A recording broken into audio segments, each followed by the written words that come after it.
Bonjour à tous et à toutes. Ici c'est Farida Bemba Naborima. Alors, je fais cette vidéo parce que je voudrais rebondir sur les propos d'une dame du nom de Anne-Claire Legendre qui serait le porte-parole du ministère des Affaires étrangères du gouvernement français. Alors, suite aux émeutes qui ont eu lieu au Burkina Faso, au cours desquelles quelques propriétés de la diplomatie française auraient été attaquées, la dame, dans un entretien sur TV5, disait que ces manifestants sont victimes d'une campagne de désinformation sur les réseaux sociaux. Et elle a insisté là-dessus. Ensuite, j'ai entendu aussi une intervention de journalistes français sur TF1 qui disait que les manifestants sont souvent abreuvés de désinformation sur les réseaux sociaux et les populations, notamment dans ce cas-ci burkinabé, estiment que la France serait à l'origine des problèmes de l'Afrique. Alors, je voudrais avant tout que l'on touche à ce mot que la France utilise aujourd'hui parce que c'est en vogue un peu partout pour essayer de discréditer toute personne ou toute entité ou tout groupe de gens qui essayent d'apporter un éclairci sur comment les États opèrent. Le mot désinformation. La désinformation, c'est l'utilisation des techniques de l'information, techniques et méthodes, pour induire en erreur, cacher ou travestir les faits. Alors, quand il parle de victimes de désinformation, c'est faire passer la France pour une victime. C'est donner l'impression que c'est l'État français qu'on essaye de présenter comme un État méchant, cruel, voleur, qui serait à l'origine des problèmes de l'Afrique. La France, en fait, veut se dédouaner de ce qu'elle vit maintenant en Afrique. Je voudrais d'abord informer les autorités françaises. Je sais qu'ils sont dans le déni et qu'il leur est difficile d'accepter que les Africains ne veulent plus d'eux. C'est la réalité. Cela a été le cas pas seulement aujourd'hui. Depuis plus de 50 ans, les Africains vous demandent de partir. Ce n'est rien de nouveau. Les luttes de résistance contre vous ont commencé depuis l'époque de nos grands-parents. Ce n'est qu'aujourd'hui, avec les réseaux sociaux, nous avons la possibilité de nous faire entendre en dehors de nos petits groupes de nos petits groupes et des petits États coloniaux que vous avez inventés. Nous pouvons nous faire entendre par le monde entier. Nous pouvons former des alliances. Et c'est ce qui vous énerve. Parce que la France a toujours été en mesure de créer une propagande qu'elle a vendue au monde entier où les gens sont convaincus que dans les colonies françaises, les gens sont heureux. La France, c'est un pays des droits de l'homme, c'est le pays de l'art, de la littérature, de l'amour. Les Français ne sont pas des gens dangereux et ils ne sont pas des gens méchants. Vous savez, il faudrait que les autorités françaises comprennent une chose. Ce que vous êtes en train d'expérimenter aujourd'hui en Afrique, c'est une rébellion. C'est une résistance. Les Africains en ont marre.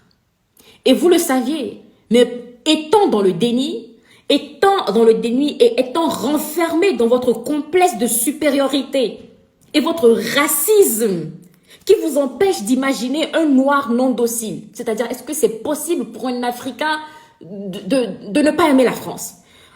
Est-ce que c'est possible pour un noir de vouloir être libre? Dans votre racisme qui vous pousse à penser que l'Africain n'a pas d'identité, l'Africain n'a pas de dignité, il vous est difficile d'accepter que les Africains ne veulent plus de vous. Mais je vais, dans cette petite vidéo, essayer d'ouvrir une page de votre histoire, de montrer encore une fois aux gens ce que la France a été pour nous durant l'époque coloniale et continue d'être dans la période post-coloniale. Nous sommes en octobre, donc je vais me situer à un événement qui s'est déroulé en octobre.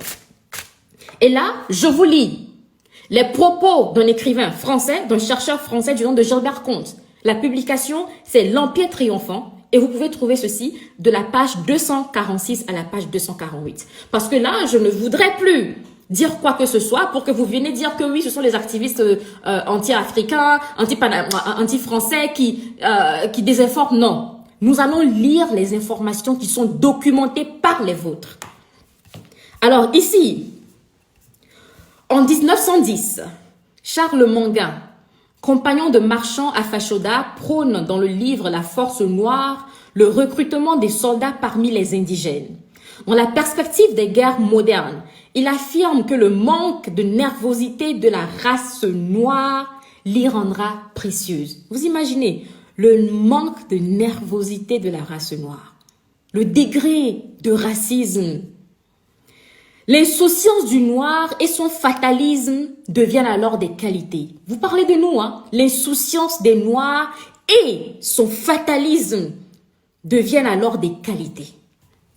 La campagne de propagande ne rencontre pas l'enthousiasme espéré. Le décret de mobilisation du 19 octobre 1915 permet donc de lever 51 000 personnes au Sénégal et au Soudan. Le Soudan, c'est le Mali actuel.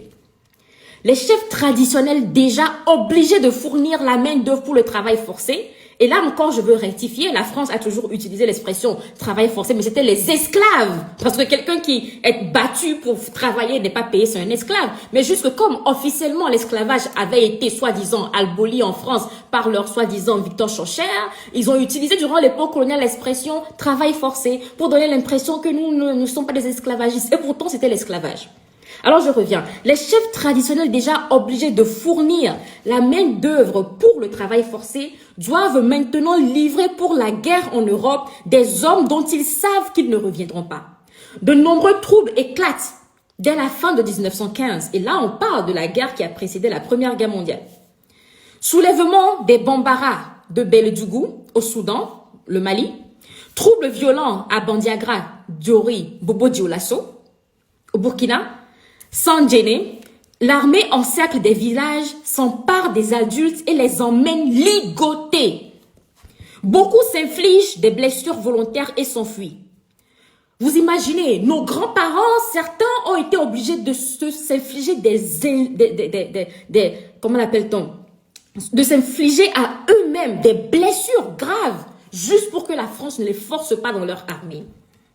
Dans le cercle de Dédégout, 130 000 hommes prennent les armes. Le colonel Mollard écrase ces rébellions avec des mitrailleuses et de l'artillerie. La rébellion contre les réquisitions gagne le Dahomey, l'actuel Bénin, où les Bariba puis les Somba se soulèvent. Le colonel Moura les écrase. Just van Valhoen, nommé gouverneur général de Laos en 1917, se bat désespérément contre le pouvoir pour empêcher ces prélèvements de chair à canon. Alors il dit ceci, cet empire africain qui est pauvre en hommes est riche en produits.